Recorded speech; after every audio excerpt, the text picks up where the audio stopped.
Welcome back to the channel, guys. Today we're going to be showcasing our Harbor Freight blast cabinet. We picked this up a while back and we played around with a couple of friends' units to try all these mods out, but we wanted to show you what you guys should do to make your blast cabinet the best it can be. Out of the box, does it work? Yeah. Is it okay? Yeah. But if you want to step it up a notch and take it to the next level, then we got the mods for you. We looked at lots of videos online. Thanks guys for all the great ideas, but we basically put our flair on those ideas. So let's give you a little tour. We'll go on the outside, we'll go to the inside, show you everything that we did on this bad boy and what it means for you. And by the way, if you want to see us doing all the mods on the complete build, that video is in the description below. You can watch the whole thing. It's like an hour long, but it's step by step, guide you through everything that we did on this cabinet. So check that out if you guys are interested. But let's jump to the first one. So first mod, obviously we added an actual metal lights box. We have our outlet and we have the old school flip switch so you can just reach over and do it. We repurposed the existing light bracket for, you know, the cheap light that they give you inside. We cut that end off and we use that as our 9-foot extension cord hanger that is, you know, ready to rock and roll. Okay. Next thing that's super easy to do, it doesn't cost anything, is just flip this panel upside down when you build it.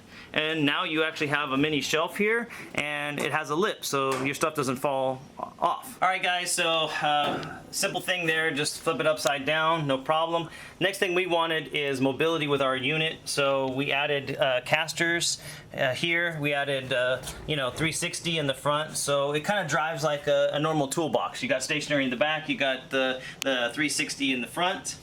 Angle iron frame attached to the legs, the existing legs. We did a little fancy, you know, we want to make it look good, of course, because that's how we do it here. Expanded metal sheet for our vacuum bucket, and then half-inch plywood for our storage. So I figure we can get like three tubs of 50-pound material, glass bead, walnut shells, etc. So, I mean, if you need your unit to move around, this is definitely something you guys got to do. The casters are rated at 90 pounds each, so we got 360 pounds. So more than enough to hold the material and move it around without any problem. So next thing, come back down. Next thing you got to do is, this is like mandatory, is you got to build your own metering valve. The siphon tube that this thing comes with is just constantly getting clogged and it's just not going to work for you. So definitely upgrade that. Like I said before, all our video that showcases how we built this entire unit is down below, so if you want to check that out, step by step, all the parts list, everything you could possibly need to put it together. We've got, you know, grommets here through the bottom, right into the side of the tank here. We have our regulator that we attached on the right-hand side. The reason why we did this, I see a lot of guys, they mount it on the front. You either have it here or sticking out here. I don't want anything, you know, in the working area. So we kept it off of there. And so now it's super easy. All you gotta do, you know, plug in the compressor, and it's ready to go. It's a good solid mount. We drilled a hole through the frame for our hose barb. This is, you know, going into the gun. All right. Next, down below here, I know you saw the bucket from the front, but this is our homemade dust deputy clone, basically we'll call it. And so we did our 2-inch ABS pipe, and we drilled the hole coming out of the back of the unit. We have it mounted with a just a standoff, the same flat bar that we used down here for the support. You know, we had an extra little piece, so now we were able to make a standoff. So this is rigid. I mean, it's like a handle now, right? And then, if you can get under here, take a look here. Our vac hose, basically we have a flexible 90. You know, flexible 90, 2-inch, and we added you know, a hand turn hose clamp. So depending on the size of your vacuum, you may need to, you know, get a 1.5 or a 2 or a 2.5, and all you got to do, stick that in, give it a couple turns. Now your vac is secure in your bucket, right? Nothing to worry about.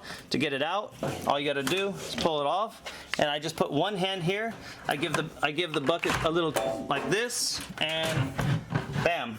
Now I can take the bucket off and, you know, dump out all of the unwanted material. All right? Hook it back up. Simply just slide it over. Done.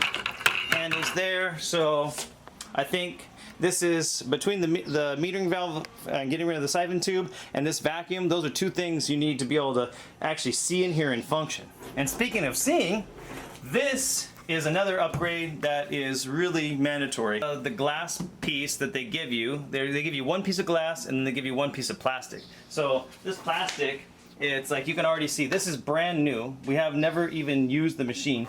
Just simply wiping dust off and it gets all scratched, right? So that we don't need. And then to protect the glass, this is stuck on the bottom piece of glass. This is just a little piece of plastic. That's to prevent the etching, right?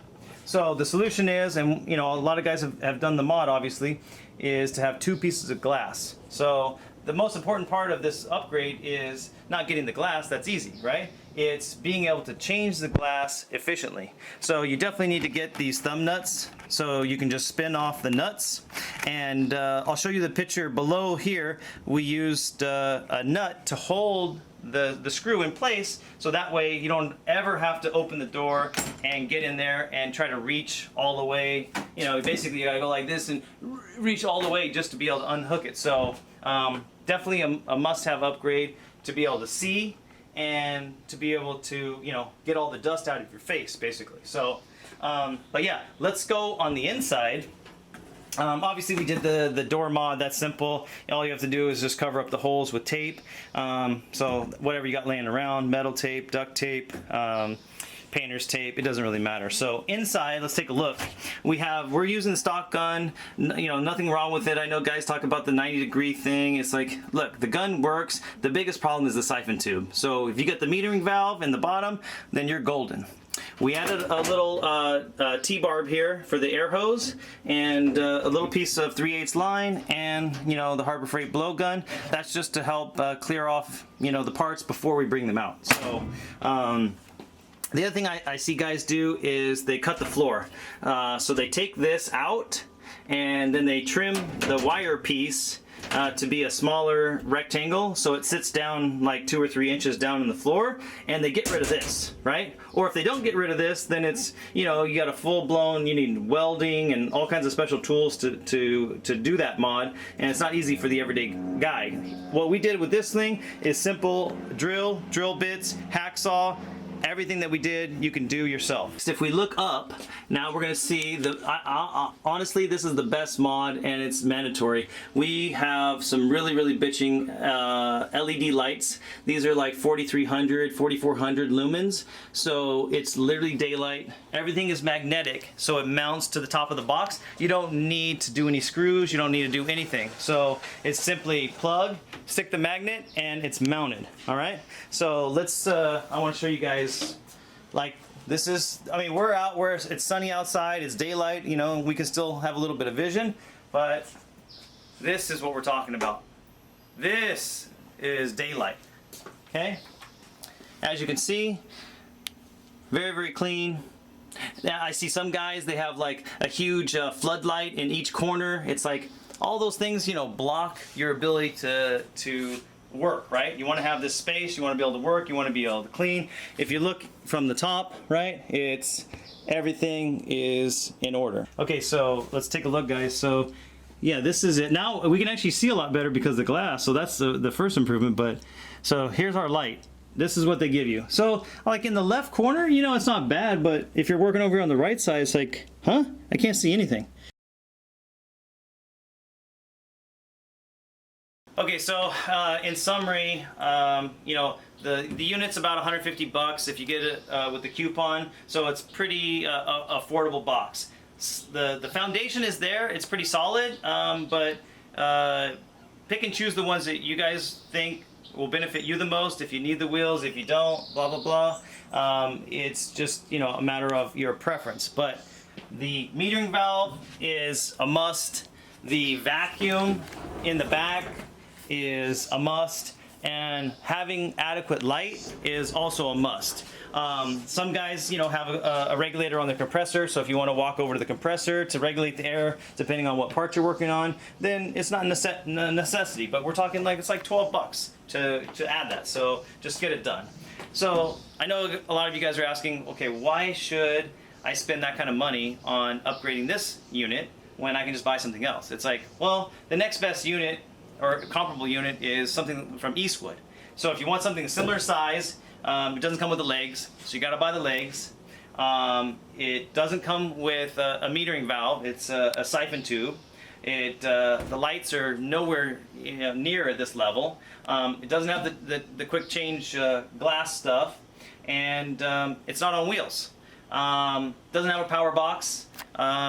It doesn't have the vacuum system. So it's like, I mean, okay, so maybe the gauge steel is a little bit thicker or something, but honestly, that's going to be over 500 bucks for the base unit shipped to your house. You know, we have roughly 400, 450 in this unit.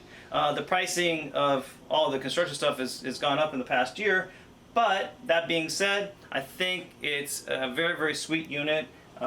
Built this way. Like I was saying, I think the value of the box is here. If you guys want to put in a little bit of time and effort to do some upgrades, I think you'll be a lot happier with the box long term. It'll function better for you, and you'll be less frustrated. So I don't want you to buy this thing for 150 and say, wow, this thing, you know, it's like, oh man, it's like I'm getting frustrated with the siphon tube clogging and stuff like that. But honestly, I think it's really a sweet unit, and I think that you guys can have a lot of success with it if you do a few little upgrades. So like I mentioned before, everything that we did in full detail is in another video in the description below, so check that out if you want a walkthrough on everything that we did, all the material we used. Everything will be in that video. But let us know what you think, man. This is you know, something that we wanted to build for a while, and we got it done. So thanks for watching, guys. See you on the next one.